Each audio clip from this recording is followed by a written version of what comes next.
Hey, good day, everybody. Still here, Daily Market Pulse. It's Wednesday, Hump Day, September 3rd. So stocks ending mixed again today, just like they did yesterday. Volume was up on the Nasdaq and down everywhere else compared to yesterday. And so the Nasdaq had dropped like half a percent, zero point 0.6, I think, percent. So that's definitely distribution day. As far as I can tell right now, we should only have one in the books. I'm going to verify one more thing before I go on, because I'm pretty sure that should be how it stands. Because I don't think we've had anything to this point. Yep. Well, they've got it. Oh boy. I thought the volume was down on. Hold on. Okay, that's as of yesterday. So there's one on the S&P. So my error. One on the Nasdaq as of today. One for the S&P prior to this. I was unaware of the other one. I guess I missed that one somewhere along the way. So there's one on the Nasdaq, one on the S&P thus far. That's how we stand right now. So with that, Dow Jones, you can see that's yesterday. It was actually up a little bit today. So slightly green. It is a shooting star right at resistance. So there's clearly some resistance across the top here. So shooting star right there. We're looking for support at 17,000, possibly lower, maybe the 50-day moving average, but you get the idea. So that was up. The S&P was barely, I think, on the downside. Red, there it is. It should be today. Yep. So just down a hint, barely. Support down here at 1985, and then we've got the Nasdaq here down substantially with a bearish engulfing, following a hanging man, but support right across 45.50 and then eventually 4500 below that. So that's where we stand there. There is a divergence. You can see it there. There's a divergence on the stochastic. So higher prices, lower highs on the stochastics means that we're going down. How far is hard to say. 45.50 and then 4500 are the levels I'm looking at on the way down. TSX is higher today, so it's still in the channel, still looking for higher levels here, of course, in the wake of things. Higher highs, higher lows. U.S. dollar, Canadian dollar retreated. We saw the hammer off the 50.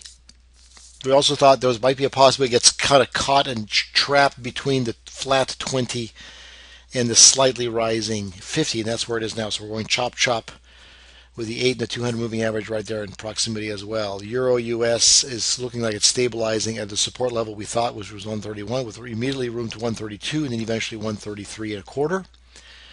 On the upside, Treasuries now have been switched over to the December contract. We had the big flush and we have a little bit of a bounce in Treasuries today, coming off the 20-day moving average, a little hot on me essentially here. Room to 140 plus. Otherwise, any kind of a drop through 138, then you're looking at 137. But looking like they're trying to hold and bounce this back to the upside again. Japanese yen looks like it's finally stabilizing down here at 95, a support area that we thought, but it's going to be right back to 96 as your next target almost immediately. Gold and silver are within the trading channel. Came down hot on me essentially for gold, holding support here reasonably, looking for a move back toward 1300. With what appears to be a positive divergence on the stochastic. So if that's the case, then you're looking at 1280, then all the way to 1300 as a target. This is even quieter on the silver, but still holding support. Room to the 20-day moving average, but also higher into 1950 first, and then $20 as well. Crude, as we switch over, is the October contract.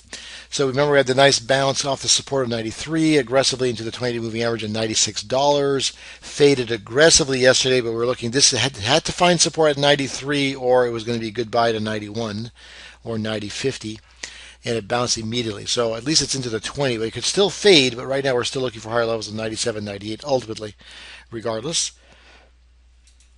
Small caps did like the Nasdaq, essentially bearish engulfing at a potential resistance or target area back to the 8 moving average. Remember, the 50 is flat. This could fade toward 116, possibly 115. So look for that as support levels. As the 20 is crossing the 200, the 20 will get to the 50. That should add a lot of support at that level. So they may want to test 115, but look at 116 first. And despite the fact that the Nasdaq is down, the S&P is barely down. The VIX is barely up. So really, the VIX is based on the S&P. So that's why you're only seeing a little bit of a green bounce here off the moving average of $12, room to 1350 still, because the S&P barely dropped. This is not based on the Nasdaq at all.